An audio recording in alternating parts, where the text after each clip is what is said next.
Good evening, everyone. Buenas noches a todos. Y gracias por estar aquí con nosotros en Santa Bárbara, California. Soy David Selberg, soy el presidente de CEO Hospice de Santa Bárbara. El año pasado nuestra serie de presentadores iluminados alcanzó casi 2000 de 48 estados y 50, más de 50 países. Esta noche tenemos mucha gente aquí alrededor de los Estados Unidos y también internacionalmente. Un agradecimiento especial a la Fundación de Santa Bárbara, a Robin y Roger Himovitz, a Natalie Horfela Foundation por su patrocinio tan generoso de toda la serie del 2022. Ahora tengo el placer de presentar a mi colega y amigo del Hospicio de Santa Charles? Bárbara, Charles Caldwell. Charles. Hola, David. Me da mucho gusto estar aquí contigo esta noche y estoy muy entusiasmado de escuchar a Richard y lo que tiene que compartir con nosotros. Vamos a voltear un poquito la moneda y mostrar algunas perspectivas de los problemas que nos enfrentamos todos. La última vez que tuvimos esta serie como una reflexión de las necesidades de las que estábamos escuchando de nuestra comunidad y de la gente alrededor del país. Y esto es un servicio gratuito porque la gente realmente estaba batallando y necesitaba mucho apoyo. Entonces, en esta jornada tan larga, entonces quiero agradecer el apoyo de la gente como ustedes y si quieren asegurar que estas series continúen, por favor consideren ver el vínculo y hacer un donativo para escuchar a presentadores tan importantes como Richard. David, te lo regreso. Gracias, Charles. Y ahora tengo el honor de presentar a nuestro presentador esta noche, Richard Louv. Es el autor de 10 libros, incluyendo Last Child in the World, salvando a nuestros chicos de déficit de falta de la naturaleza, el principio de la naturaleza y conectar con la naturaleza en la era digital. Y finalmente la vitamina N, cómo mejorar la salud, 500 maneras para mejorar la salud con la naturaleza. Sus libros han sido publicados y traducidos en 24 países y han lanzado un movimiento internacional para conectar a los pequeños y a las naturalezas y las familias a la naturaleza. Él hace presentaciones en televisión nacional y en radio, incluyendo el Today Show, CBS Evening News y Fresh Air en NPR. Como un periodista y comentario, Louv ha escrito para el New York Times, el Washington Post, el Times of London, Orion y Outside, y muchos otros periódicos y revistas. Entonces, sin más que esperar, más que decir, estamos muy entusiasmados de dar la bienvenida a Richard Louv a nuestra serie de presentadores iluminados. Richard, bienvenido. Es un honor estar aquí. Gracias.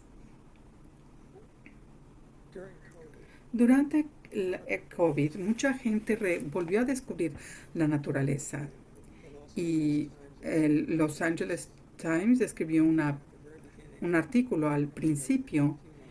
De hecho, unos meses después de empezar la pandemia, y yo ya había empezado recibiendo correos electrónicos, cartas de la gente que bajo el encierro habían visto por su ventana y habían pájaros por primera vez. Obviamente los habían visto antes, pero ahora realmente se estaban dando cuenta de ellos. Una madre me escribió y me dijo que había un búho en su jardín, en un árbol, y que ella y su hijo habían creado una relación con este animalito, con este búho. Y lo que fue significante de esto, de todos estos correos electrónicos, es que básicamente decían lo mismo. Y después, después, eh, sucedió que las veredas se aglomeraron y porque la gente quería salir y empezaron a comprar mis libros porque mucha gente instintivamente sabían que necesitaban a la naturaleza, al mundo natural. Y en, en el libro, Elle Collin, en el libro más reciente que escribió, hablo acerca de la soledad. Los médicos habían estado platicando mucho tiempo de esto durante la pandemia, sobre esto, de la selección humanizada y de la soledad humana, y que mucho de esto está asociado con la obesidad, con enfermedades, con la fumar. Esta soledad está creciendo, y la razón por la que está creciendo es porque es un paralelo exacto a las razones que ya llamo déficit de la naturaleza, porque no está saliendo tanto. Temor a los extraños, temor al tráfico, y una devaluación de la naturaleza en la educación hasta recientemente. Y cómo estamos diseñados nuestras ciudades. Como padres, no, nosotros también nos regañan porque estamos enfrente de la televisión y les decimos a los padres, bueno, saca a los niños para caminar. En el vecindario que vivía yo antes, decían, bueno, ¿caminar a dónde? En unos pies, o sea, en unos cuantos pasos estás en un periférico, en una vía rápida. Entonces la gente no está acostumbrada de hablar. Aquí en Santa Bárbara es un poco diferente, pero hay una lista larga del sobreuso de los electrónicos. Todas estas cosas, Facebook, todas estas cosas están están empujando a las personas a la soledad, a esta epidemia. Entonces, yo creo que sucedió antes de la pandemia, esta crisis. Empezó antes de la pandemia. De hecho, las investigaciones han investigado la soledad. Y yo creo que tuvimos esto como especie desde antes, y estamos desesperados por saber que no somos los únicos en el universo. Y esto también tiene implicaciones religiosas, pero la ironía de esto es que hay una vasta conversación que tiene que hacer, que podemos escuchar y podemos participar. Mientras más aprende la ciencia sobre esto, y los animales salvajes, se comunican entre sí mismos dentro de las especies, pero también a través de las especies. Y mientras más aprenden, saben que aprendieron que los árboles se conectan y se comunican por debajo de la superficie. Es maravilloso, en maneras maravillosas e increíbles. No le damos a nuestros corresidentes suficiente crédito. Entonces la gente que miró por la ventana y vieron pájaros no se sintieron tan solos. Y yo creo que esto es fundamental a esta hambre del mundo natural que está creciendo. Cuando escribí Último Niño en el bosque, es uno de los libros de déficit de naturaleza. Solo encontré 60 estudios que veían la separación de los niños de la naturaleza, pero los beneficios a la salud y a la naturaleza. Solamente encontré 60 estudios en el 2005 sobre esto. Una de las cosas que ha mejorado es que ahora este estudio que ha crecido y el impacto sobre la naturaleza y la cognición. De hecho, no solamente la salud de los individuos, sino de las comunidades. Si uno va a los niños en la naturaleza, es una compañía sin fines de lucro que salió del libro que escribí. Y uno puede ver esto y puede leer acerca de miles de estudios, más de 1000 estudios. Entonces ha crecido tremendamente. Muchos de estos son abstractos de los estudios, porque muchos de ellos están después de una pared de pago y muchos están financiados por gobiernos o universidades públicas, pero están hay que pagar por ellos y yo creo que deben de ser disponibles al público. Entonces hemos escrito eh, entonces académicos independientes escriben resúmenes sobre esto. Entonces, estas investigaciones. Sabemos que el tiempo y la naturaleza reducen los síntomas del déficit de atención. Esos son los primeros estudios que están saliendo en el último, el niño perdido.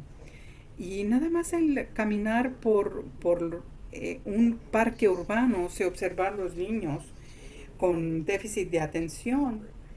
Y todo eso ha sido una canasta en donde meten muchos síntomas, pero han observado que esos síntomas disminuyen.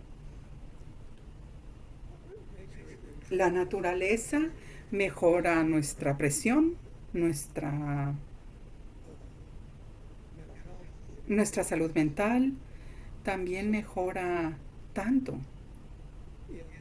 En el 2018, un estudio en la Gran Bretaña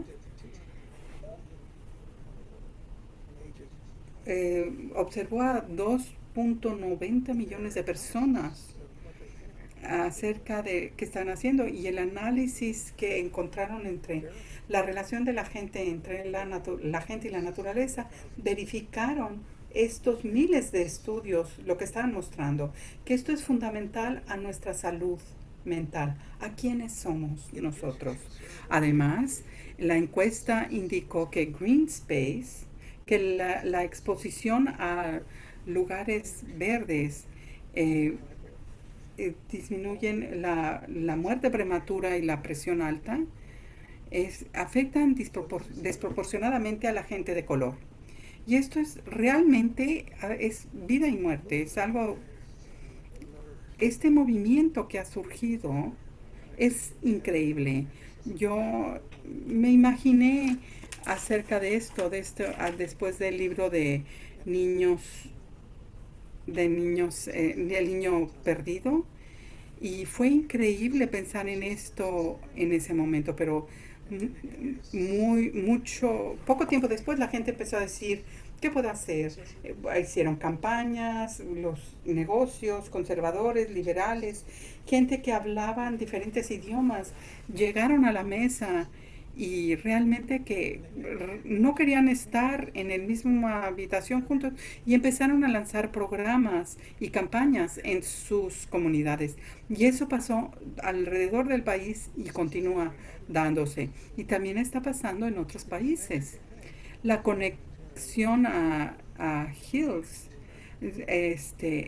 me pidieron que diera una presentación en la Academia de Pediatras y antes de ir a hablar con miles de pediatras me dijeron, esto es un déficit de naturaleza, esto es algo verdadero. Mi esposa me tomó el rostro, me tomó el rostro en sus manos y dijo, mira, los pediatras son muy lindos, son diferentes a los médicos en general. Y sí, yo realmente no esperaba la reacción.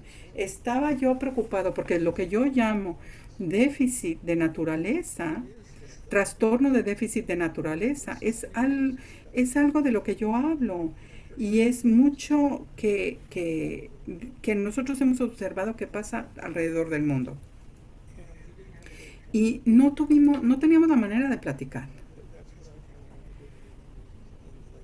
Y eso es lo que yo vi cuando estaba entrevistando a fines de los 80 para otro libro, que la gente lo sentía, hasta los menores lo sentían. Un niño en clase me dijo que l- la razón por la que él jugaba adentro era porque allí estaban todos los enchufes eléctricos y nosotros sabíamos que esto estaba pasando, pero no sabíamos que no teníamos la manera de platicar de esto. Pero la frase de trastorno de déficit de la naturaleza es el precio que pagamos o que la sociedad, las ciudades y nuestras escuelas pagan y nuestros hijos y nosotros pagamos a lo largo de nuestras vidas, incluyendo los mayores, cuando no recibimos los beneficios, los grandes beneficios que ahora están documentados, que documentaron sobre la conexión a la naturaleza. El movimiento que ha crecido no solamente ha producido un gran número de estudios, pero también cuando hablé con la Academia de Pediatras, muchos de ellos regresaron a sus hogares y empezaron a escribirles una receta médica para salir a la naturaleza. Un doctor Robert Starr de Washington, D.C., él empezó a escribir recetas, a dar recetas, pero después organizó a los demás pediatras en Washington, D.C. para que hicieran lo mismo. Y no pararon allí, crearon una base de datos con todos los parques y lugares abiertos en Washington, D.C., para que el doctor no solo podía decirle a la familia, escribirles esta receta y hablarles del déficit de naturaleza, pero ellos podían voltear a la computadora. Hay un parque en la computadora y les podían decir, hay un parque a 3 millas de tu casa. Entonces, ahora se sienten con, ahora los bioarquitectos están en demanda. No puedes leer algo de una revista de arquitectura o un artículo así sin leer algo sobre la bioarquitectura. Y ese término no existía. E.O. Wilson es un gran científico de Harvard. Él no lo inventó, no inventó el término biofilia, que dice que los seres humanos están programados para estar en la naturaleza y que nosotros también somos parte de ella, somos naturaleza. Y dice que cuando no conseguimos esto, no, mucho de las investigaciones fueron inspiradas por esa idea. Los arquitectos han sido inspirados. Los arquitectos biófilos,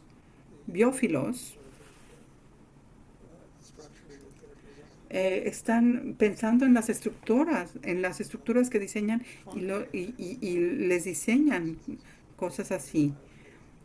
Hacen lugares de trabajo con arquitectura biófila y con naturaleza por todos lados, aún en lugares muy urbanos, especialmente en lugares muy urbanos. Cuando diseñamos con la naturaleza alrededor de nosotros en nuestro lugar de trabajo, yo siento que la arquitectura produce una productividad mayor, menos tasas más bajas de ausentismo, también esto se está usando en las escuelas, de cambiar la naturaleza, de traer la naturaleza a las escuelas. Hace muchos años, los arquitectos de las escuelas empezaron a ser los mismos arquitectos que trabajaban en las prisiones. Ya esta teoría de los 70s, que acuérdense de esto, que tienes que quitar las ventanas de los salones porque los distrae. Y hablé con algunos de los arquitectos que hicieron esto y dijeron, mira, hay ventanas, hay una ventanita allá hasta arriba. Y era una ventana que estaba horizontal y no muy ancha. Y apenas si podías ver para afuera. Esa teoría ya la echamos afuera. Las escuelas están más y más tratando de sacar a sus chicos a la naturaleza y esto incrementó en la pandemia, pero de repente la gente se dio cuenta del valor de los salones afuera. al aire libre. No, por el distanciamiento social. No es una idea nueva. En 1950 hay fotos de edificios en Nueva York y se puede ver clases de los estudiantes afuera, grupos de estudiantes afuera. Y lo vemos otra y otra vez. Esto fue por distanciamiento social, pero también las investigaciones muestran que el funcionamiento cognitivo mejora muchísimo. No para todos los chicos, pero tal vez para la mayoría. Y en algunos casos hace una gran diferencia. En los últimos 16 años hemos estado viendo estas cosas. Hemos visto que han lanzado sus propias campañas en muchos lugares del país y no les puedo decir cuántas veces los maestros me han dicho, y me han dicho casi con las mismas palabras, que el chico problema en mi clase, cuando salimos a la naturaleza con el grupo, el, eh, el chico más problemático no solamente se porta mejor, sino se convierte en el líder. Y lo escuché una y otra vez. Yo sé que la palabra busca pleitos o el más revoltoso del salón, ese término esto me hace pensar acerca de los chicos que están hasta atrás del salón, todos vestidos de negros. ¿Cuántos estamos perdiendo con esto? Yo creo que el futuro pertenece a los que son inteligentes de la naturaleza, que tienen inteligencia de la naturaleza, que entienden la importancia de la naturaleza, no solamente para la personalidad, sino para el diseño en las escuelas, en los lugares de trabajo, en las ciudades, y cómo hablamos con los ancianos, cómo le ayudamos a todas las personas que necesitan ayuda. Hay algo de movimiento en eso también. Yo creo que tenemos que pensar en términos del hábitat del corazón, no solamente la parte física. El hábitat natural en el que pasamos tanto tiempo y tanto esfuerzo y dinero, ¿cómo debería ser para proteger y preservar, para enseñarles a nuestros hijos sobre esto? Pero después hay este otro hábitat, y el hábitat del corazón. Y ese es nuestra conexión personal con el resto de la naturaleza. Los chiquillos hacen eso por sí solos y después la sociedad los convence de ya no hacerlo al paso del tiempo.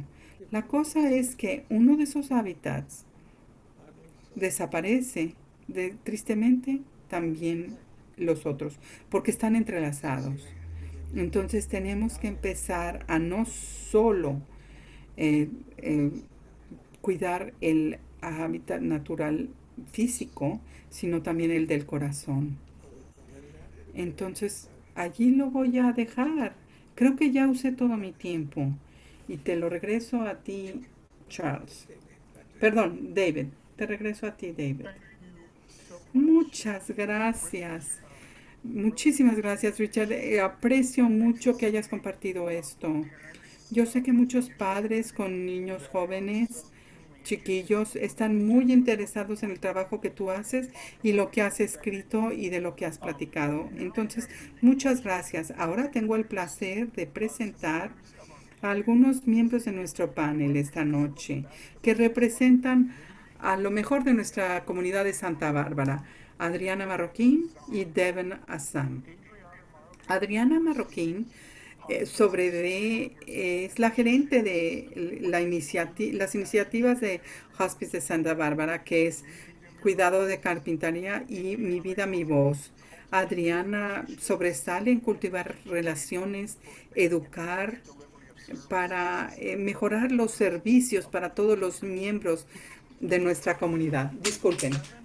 Devin Assam también sirve en la junta directiva, en la mesa directiva de Wilderness Youth Project. Más recientemente, Devin ha tomado el papel de la iniciativa de California de la enseñanza de la naturaleza, de eh, la Universidad de California en Santa Bárbara, en donde está haciendo su doctorado y va a tratar de combinar las ideas y experiencias que ha obtenido a lo largo de su vida en la naturaleza, con jóvenes, con la conexión en la naturaleza y los ambientes escolares. Adriana y Devin, se los voy a pasar a ustedes para empezar esta conversación de panel con Richard. Gracias, David. Y apunté una cantidad de notas y preguntas. Aprecio mucho que nos regresaste a la pandemia y reflectar la jornada en en donde me encontré yo durante la pandemia trabajando 10 días seguidos sin salir a la naturaleza. Y después empecé a, a, a correr y porque lo bueno es que aquí en Santa Bárbara tenemos muchas veredas y empecé a tomar eso otra vez. Gracias por ese recordatorio. Una de las otras cosas que también empecé es el traer plantas a mi casa. Ya tenía muchas plantas, era algo que gozaba, pero durante la pandemia yo creo que realmente resaltó mi necesidad de tener eso. Entonces había muchos podcasts, YouTube, hubo una comunidad que surgió alrededor de las plantas en tu casa y es un poquito una locura pensar que algo que ha estado siempre en nuestros jardines, son tradiciones, estaba escondido. Entonces me pregunto, ¿qué más podemos estar hacer para traer esta naturaleza, no solamente para los menores y espacios al aire libre y de los diseños de nuestras ciudades? ¿Cómo podemos continuar trayendo esa naturaleza, especialmente cuando empezamos a perder la movilidad? ¿Cómo podemos nosotros cosechar los beneficios de la naturaleza? Bueno, como ya tú y yo platicamos antes, mi esposa pasó 7 días y 7 noches en una instalación de asistencia. Y yo tengo mucho respeto para las enfermeras del hospicio. Entonces, yo no sé de dónde sacan a las gentes, pero son santos realmente. No había nada de naturaleza en esa instalación. Era una casa suburbana, pero cerrada al jardín. Había cemento en el jardín. No había plantas en el edificio. No había animales de terapéuticas. Eso no es verdadero de muchos lugares en este lugar, pero en cuanto a la a los albergues o hospicios, la naturaleza se ha visto como algo más importante, especialmente con biofiltros y cosas así que mencioné. Pero antes, para chicos y familias, yo recibí muchos correos electrónicos de las familias que me decían qué era lo que ellos hacían para conectarse con la naturaleza. Y lo es que escribí, La vitamina N, es un libro que escribí. Son 500 cosas que las familias y las comunidades pueden hacer para incrementar la conexión al mundo natural. Entonces, en algunas maneras, no sé ni dónde empezar, porque hay 500 maneras. Una de las más importantes yo creo que es ponlo en el calendario. Anótalo. Si podemos poner el soccer en el calendario, fútbol, podemos poner naturaleza en el calendario. También podemos pensar en cómo pensamos en el riesgo. Por supuesto, no queremos poner en riesgo a nuestros hijos y a nosotros. YouTube está lleno, no lleno, pero hay muchos videos de YouTube de osos y gatos monteses persiguiendo a la gente. Es tan raro eso. Yo, y mi esposo y yo nos mudamos a las montañas en San Diego y hay muchos gatos monteses afuera de mi ventana y los veo a veces, pero tenemos que estar en la naturaleza, ver la naturaleza como un antídoto al estrés y ese temor de los chicos. Hubo un psicólogo de infantil que con el que hablé en una de las conferencias y me impactó. Dijo, la razón número uno para que los niños se rompan los huesos es que no tienen la fortaleza del no tienen la fortaleza de los brazos para sostenerse de una rama del árbol. Y su manera de verlo era, no corten el árbol, fortalezcan al niño. Entonces, eso también lo hacemos como los chicos y eso es algo que lo hacen como la naturaleza. Por eso hay tanta gente que sale y se va a caminar ahorita también. Gracias, increíble. Muchas gracias por eso. Ahora, Devin, te voy a dar la oportunidad de que tú también nos digas. Muchas gracias. Es un honor estar aquí con Richard y con Adriana y aquí en la comunidad. Aprecio mucho la manera en que él dijo cómo hacer esta conexión con la naturaleza y alrededor del mundo y de la pandemia. Y es muy bueno este, escuchar estas ideas de progreso y me da mucho gusto escuchar eso. Entonces, quiero pensar, la gente que está regresando a trabajar a las oficinas, después de tener más oportunidades de conectarse con la naturaleza y encontrar que vamos a estar en un ambiente donde vamos a tener que ponernos al corriente, especialmente en el campo de la educación. Creo que hay muchos estreses allí y también en las cuidado de la salud. Estaba yo pensando qué prácticas podríamos incorporar al ambiente de trabajo, en las reuniones o en donde se reúnen los empleados para tratar de integrar esto a la fuerza laboral. Bueno, Devin, tú probablemente has escuchado de las juntas caminadas y hay muchas cosas que hacen cuando salen a caminar en vez de discutirlo, hacer una junta dentro de una sala, es mejor de conferencias salir a caminar. Eso, la ciencia ha mostrado que eso es bueno. No en todos los lugares, pero con mucha frecuencia eso es cierto. Va a ser muy interesante ver cómo las personas están regresando a la oficina, pero no todos. El trabajo a distancia ya pegó. Ahora la gente no quiere regresar a ese tipo de lugares cerrados. Muchos de ellos se han movido, mudado a, a a la parte rural. Y las ciudades y la naturaleza también tienen naturaleza. El Sierra Club hace años iban a, les daban, venían a los chicos en las ciudades y les buscaban, les daban backpacks y los llevaban a buscar la naturaleza y siempre la encontraban en las grietas de los edificios y de las banquetas. Yo creo que el reconocimiento de la necesidad de un alivio o un arreglo de los lugares cerrados que abandonamos en esto, yo creo que va a ser muy interesante.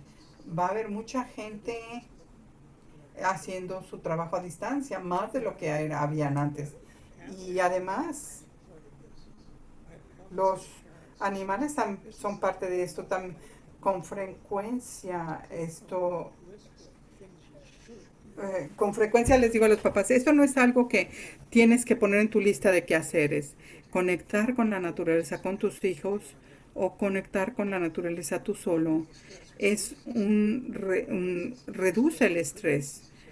Esa lista es un productor de estrés, no un reductor de estrés. Entonces tenemos que ver esta la diferencia de todas esas otras listas. Por ejemplo, en las escuelas, las cosas en escuelas en Canadá, los maestros que sacan a sus alumnos a aprender y traen a la naturaleza a la escuela, se desgastan a un ritmo más lento que los maestros que no tienen esa oportunidad. Entonces los maestros tienen que salir de ese cubículo. Y si pudiera yo en esa idea también, hay el asunto de, de, de cambio de clima. ¿Cómo podemos nosotros ayudarles a estos estudiantes, a estos chicos a querer la naturaleza? Y hay preocupación acerca del futuro de nuestro mundo. Es muy importante. Esa es una de las razones que mi esposa y yo nos mudamos. Ella es la que decide. Yo titubeo siempre. Este, pero ella es la única, la que realmente nos mudó a las montañas del sur de California. Nosotros necesitábamos naturaleza, pero necesitábamos naturaleza intensa. Una de las cosas que yo encontré que me sorprendió, es que no hay escape. El hecho del cambio climatológico y el daño que le está haciendo a todas las especies, yo siento que es más profundo aquí que cuando vivíamos en los suburbios de San Diego. Y hemos estado pensando recientemente acerca de el trascendentalismo.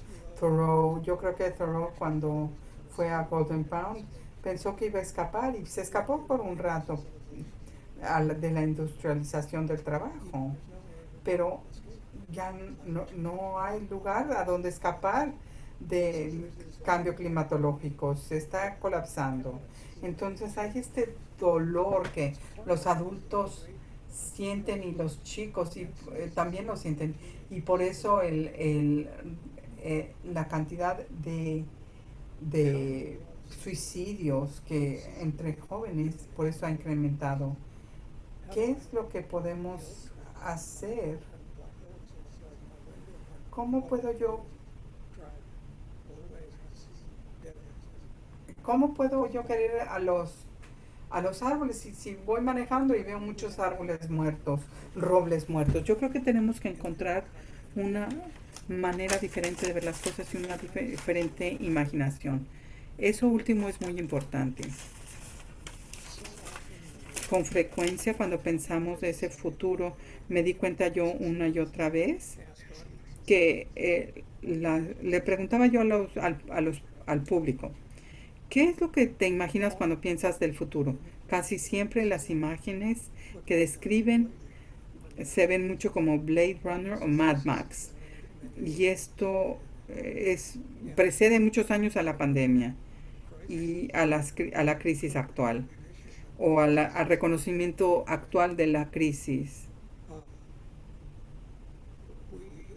Nosotros, esto ha sido nuestro default nuestro futuro es Mad Max y nuestro futuro es Blade Runner o Hunger Games. ¿Qué pasa con una cultura, particularmente los niños, cuando ya no pueden ver imágenes en su mente de un futuro hermoso, lleno de naturaleza? ¿Qué pasa allí? Martin Luther King dijo que necesitábamos pintarnos un cuadro del futuro. Yo creo que las escuelas y los padres, aunque es difícil en estos momentos, necesitan empezar y continuar imaginándose un futuro diferente. Puedes encontrar muchas cosas buenas, puedes encontrar maneras en que las ciudades se están adaptando. Por ejemplo, mi esposa y yo pusimos paneles, tenemos un carro medio eléctrico. Hay muchas buenas noticias y si podemos empezar a ver al futuro, los salones, por ejemplo, pintarlos y a lo mejor eh, futuros, pintarlo en el salón de clase. ¿Qué tipo de futuro quieres? Cuando puedes empezar a describir eso, la gente se empieza a emocionar. Y la gente dice, me gustaría vivir allí, me gustaría ir a ese futuro. Ese paso que yo llamo esperanza imaginativa, no vas tienes que ir de paso a paso, no vas de 0 a 60. No empiezas a imaginarte el futuro y lo haces inmediato. Primero te lo tienes que imaginar. y primero necesitamos esas imágenes hermosas del futuro. Y eso es particularmente cierto para los chicos. Y si yo pienso, yo creo que si lo pudiéramos hacer en una manera organizada a través de las escuelas y usar las organizaciones, particularmente afuera, al aire libre, eso aliviaría mucha parte del estrés y la depresión que muchos, la presión que muchos estamos viviendo. Lo es, escucho mucho tu necesidad tu necesidad de tenemos que imaginar. ¿Y cómo podríamos nosotros ayudarles a los chiquillos a exhortarlos a imaginar? Uno de los estudios que era de los espacios abiertos en las escuelas cuando era asfalto, ahora están reemplazando esos patios de recreo de asfaltos con árboles y cosas que pueden treparse y caerse. Y a lo mejor muchas escuelas también están haciendo hortalizas en ese tipo de lugares de juego, espacios de juego, en contraste a la patio de recreo de asfalto o de cemento. Los chicos que están jugando en lugares naturales son más propensos a crearse su propio juego, de un juego que ellos hacen. No nada más un juego que los adultos les están diciendo, pero sus propios juegos. Eso es más probable que pase y eso tiene que ver todo con la función ejecutiva, la habilidad de ser tu propio jefe. Yo creo que eso también tiene que ver con el futuro de la economía. Si queremos empresarios muy creativos, cada patio de recreo tiene que ser un espacio donde puedan crear y hacer esto. Pero también hubo un estudio de estos lugares de espacios naturales. Los chicos que estaban jugando allí en lugar de en un patio de cemento. Los lugares que jugaban en un espacio de plantas naturales estaban más aptos a jugar con chicos que no eran de su misma cultura, eh, raza, género. Y eso también tiene un aspecto social. Las divisiones raciales que estamos sufriendo ahorita, muchas de los mismos principios se puede aplicar a esto. Entonces, no sé cómo llamarías uno de esos principios, pero los chicos que invitan a otros chicos a jugar con ellos o hacer cosas diferentes, están ejercitando su imaginación. Gracias por eso. Me encanta ese término de esperanza imaginativa. Me lo voy a quedar. Y gracias, señor este, Richard. Y me estaba yo viendo cuando estuve en Shanghái y había un edificio que tenía plantas que salían de la azotea. Y eso fue increíble para mí. Fue antes de la pandemia y fue en medio de la metrópolis. Estamos viendo, pero no estamos allí. Pero ¿qué podemos hacer nosotros como país para llegar a ese lugar? ¿Cómo podemos interactuar con esto para poder hacerlo lograr? Bueno, Singapur tiene mucha bioarquitectura. Está en todas partes del mundo. Lo puedes encontrar si lo buscas. También lo puedes encontrar en ciudades americanas. Pero tienes razón, no estamos en la cúspide de eso. Los chicos en la naturaleza, el Network, tiene una asociación con la Liga de Ciudades. La Liga de Ciudades representa alrededor de 18,000 alcaldes y líderes de ciudades. Y también es como alrededor tenemos una docena de ciudades que son ciudades clave que están con estas asociaciones, entran a los vecindarios y hacen las mismas preguntas que tú haces. cómo creamos esto, cómo creamos las ciudades llenas de naturaleza, empezando con tu propio vecindario, y las ideas que salen de allí son increíbles. No tenemos que esperar a los inversionistas grandes, podemos empezar con nuestros jardines. Esto me va probablemente a decir qué viejo estoy, pero hace muchos libros hay un entomólogo increíble y muchos otros científicos. Él escribe acerca de el parque doméstico. Yo he hablado de esto más que Paul, porque él ha hablado más, pero es modesto y callado. Pero está empezando a platicar sobre esto cada vez más. Lo que él quiere decir con esto es que si tú vuelves a replantar tu jardín con plantas nativas que se han coevolucionado con los pájaros, las mariposas, los mamíferos de una región biológica, puedes empezar a replantar la biodiversidad en los vecindarios. Mi esposo y yo lo hacemos, bueno, me corrijo, mi esposa lo hace. Ella decidió hacerlo así en la casa que vivíamos antes y lo volvimos a hacer con plantas nativas. Tienes que investigar porque son muy diferentes. Depende de la región, bioregión en la que estás. Y los invernaderos también son áreas especiales que están haciendo esto. Nosotros hicimos eso en nuestro jardín y inmediatamente vimos criaturitas que aparecían, mariposas. Yo no sabía que había mariposas de California, nativas a California, pero estaban surgiendo por todos lados. Nunca las había visto antes. Son unas pequeñas mariposas blancas. Y ahora nuestro jardín está lleno de las lagartijas. eh, y yo salgo o miro por la ventana, ya hay muchas. Y se ponen hacen una pose en como en el Congreso de Estados Unidos. Pero me hicieron reírme como ahorita.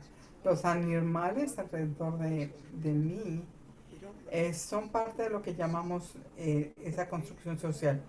No es, o sea, afecta nuestro sentido de humor, nuestro espacio con ¿qué si nosotros hacemos eso y qué si la persona, el vecino lo hace y después el otro y el otro? Y entonces en las ciudades tienen corredores de vida silvestre y plantado por las familias, los chicos, y no tienes que esperar al rediseño de la ciudad. Y los insectos que están atraídos a las plantas nativas y son básicos para la cadena alimenticia, y entonces eso trae a todos los animales. Yo creo que podemos hacer mucho para echar reversa para esta biodiversidad. Sí, y lo que Devon mencionó es que los jardines que nuestros chicos están creando aquí en Santa Bárbara, Devon, ¿quisieras tú hablar sobre eso? Sí, hay unos jardines en las escuelas que está aquí en Santa Bárbara. Es realmente increíble cómo puede tener un impacto de estas también en las escuelas, los cambios que han hecho y en las secundarias y creo que en algunas preparatorias en nuestros distritos y tenemos una compañía sin fines de lucro para hacer, para hacer esto. Y queremos hacerlo para que el jardín, esta hortaliza no esté allá arrumbado en la esquina, sino esté más cerca de los salones. Bueno, estaba yo revisando el chat y una pregunta que me saltó, ¿qué piensa de esa tendencia al metaverse? Y es una carita de terror. El otro día hablé sobre esto en un evento que era sobre el metaverso y imaginándose qué podía hacer. Entonces aquellos que no saben qué es, recientemente es como vivir en un juego de video y tú vas a la oficina y todos tienen avatars y es un poco más complicado. Ya tiene muchas posibilidades, pero el tema de esto es el metaverso nos puede traer a de regreso a la naturaleza. Bueno, ¿qué nos saltamos en eso? Es cierto que la tecnología nos puede ayudar, pero no soy anti-tecnología. Yo creo que hay una ecuación aquí que podemos utilizar. Mientras más tecnológicas son nuestras vidas, pues menos naturaleza. Y ahorita necesitamos más naturaleza porque hay un sobreflujo de tecnología. Pero hay una historia reciente, cuando yo hablo de la conversación que está sucediendo a todo alrededor sobre animales y plantas, hay ahorita esfuerzos para tratar de grabar cómo se comunican ellos para que podamos analizar más cuidadosamente lo que nos están diciendo los animales. Yo creo que es muy interesante. Pero el metaverso, no sé por qué estaba allí. Usted mencionó que la risa, y creo que la lagartija lo hizo reírse. Yo quería introducir el juego para niños y hijos y la importancia de jugar en la naturaleza y fomentar esto. Las dos cosas, la experiencia natural y el juego están muy entrelazados. A veces es muy difícil separarlos. Ha cambiado recientemente. No estoy demonizando la tecnología, pero creo que mientras más podemos eh, jugar con esto, no queremos demonizarlo, pero el, la, el constringir, el restringir el juego no es bueno. Mientras más y más los adultos los padres de familia están dejando a sus hijos adentro. Y a veces es comprensible. No solamente es por el miedo a los extraños, pero el tipo de juego que usamos mucho cuando estábamos haciendo nosotros, yo sé, caminaba en la nieve a la escuela. En aquel entonces estábamos afuera en la naturaleza todo el tiempo. Esa foto es yo y mi perro, era un collie.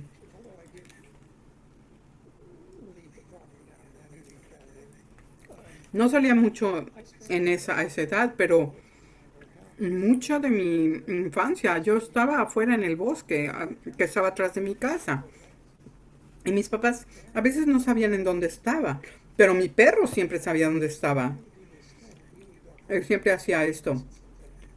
Él se iba a la casa si yo estaba haciendo algo malo, de alguna manera sabía. Y mi mamá lo veía y cuando veía a Banner, así se llamaba mi perro, sabía que estaba yo haciendo algo malo.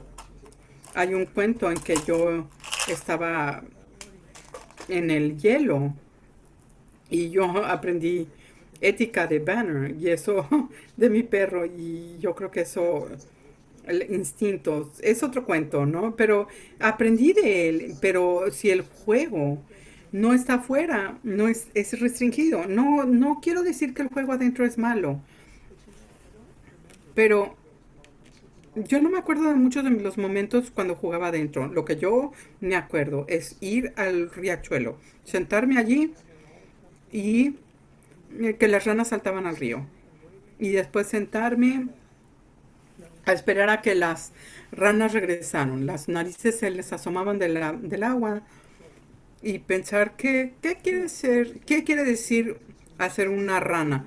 Hacer un fuerte, una casita afuera, no usar tus manos, no nada más tu pulgar y el mouse, sino todo tu cuerpo para hacer esta experiencia. La, las áreas naturales es un buen lugar para hacer esto, por eso creo que es tan importante impulsar esto de regresar a la naturaleza, estas historias. Muchas gracias, Richard.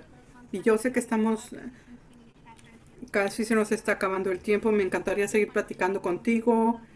Nada más quería yo, podríamos platicar más tiempo, pero quisiera dejar tiempo para comentarios de clausura. Esto refuerza el estar allí en la naturaleza, mi amor por las plantas en la casa. Yo soy mamá de plantas. Y cómo resuena esto en mi vida, y cómo pueden brotar en lugares inesperados.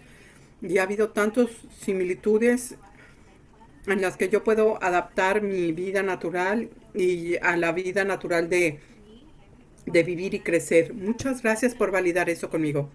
Muchas gracias por esta noche tan increíble. Devon, ¿quieres platicar de algo?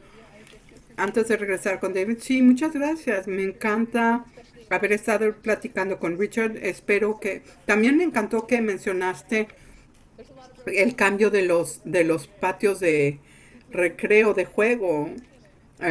Y espero seguir moviéndome en esa dirección y encantar esas ideas. Me están dando mucha esperanza de seguir en adelante. Muchas gracias por tu tiempo y tu apoyo. ¿Algún comentario de tu parte? Te voy a decir un cuento breve. En una entrevista que hice recientemente de algo que estoy haciendo, había una persona que hay una montaña afuerita de aquí, y se llama Volcan Mountain. Cuando era niño, sus papás lo traían aquí para acampar y caminar. Y él se entrelazó a esa montaña y compró mucho terreno del otro lado. Hemos tenido muchos incendios por aquí, forestales, y han destruido una sección grande de el bosque, incluyendo Volcan Mountain. Este cuate había estado viniendo a la montaña durante años. Se escalaba y plantaba árboles en las áreas rasas. Traía pinos y los traía. No le decía a nadie que lo estaba haciendo, nada más lo estaba haciendo. Y un día que estaba sentado en su camión en la base de la montaña y empezó a, a llorar y porque se dio cuenta de lo que estaba pasando por los incendios y el cambio climatológico. Y él ha estado plantando árboles. Eso fue que sus árboles se habían destruido por los incendios. Y él no se dio por vencido. Él siguió, ha estado plantando árboles. Sigue haciéndolo. Y no nos podemos dar, esa es la historia. No podemos darnos por vencido. Muchas gracias. Qué clausura tan increíble, qué cierre tan increíble. Ahora, David, por favor. Muchas gracias, Adriana Marroquín, Devon Azam y Richard. Muchísimas gracias a ti por platicar con nosotros esta noche. Me regresaste muchas memorias, muchos recuerdos de cuando yo crecí en Santa Bárbara. Al final de la calle había un riachuelo y campos y montañas. Y yo llevaba a Casey allí toda mi juventud. Y yo me acuerdo cuando falleció mi mamá, yo era un chiquillo. Y ese fue el lugar a donde fui consistentemente después de que ella falleció. Esta idea de la naturaleza es increíble. Me llegaste profundo. Muchas gracias, gracias a todos ustedes. Me hubiera encantado contestar todas esas preguntas. Gracias. Me gustaría compartir con ustedes, a todos los que nos están observando, que ofrecemos esta serie gratis, pero no lo podríamos hacer sin su ayuda. Entonces consideren hacer un donativo para asegurarnos el futuro de la serie con hay un vínculo en el chat. También visiten nuestro website para los eventos futuros unos eventos futuros. Pero sí se tienen que registrar, es gratuito, pero tienen que registrarse. El jueves 17 de noviembre van a presentar Jack Cornfield y Trudy Goodman. Van a presentar esto. Él es cofundador y maestro de Spirit Rock en norte de California, y Trudy Goodman es fundadora y maestra de guía de Inside LA en Los Ángeles. Jack y Trudy van a ofrecer y explorar los recursos de centrarse los obsequios de la humanidad común y la concientización, la plenitud de concientización, y abrir las perspectivas y también el gran corazón de compasión que se encuentra dentro de nosotros. Más información pueden encontrarlo en nuestro chat o en nuestro sitio web en los próximos días en Hospice of Santa Bárbara. Entonces quiero agradecerles a todos ustedes por participar y escuchar y estar con nosotros esta noche, y disfruten el resto de su velada. Hasta luego.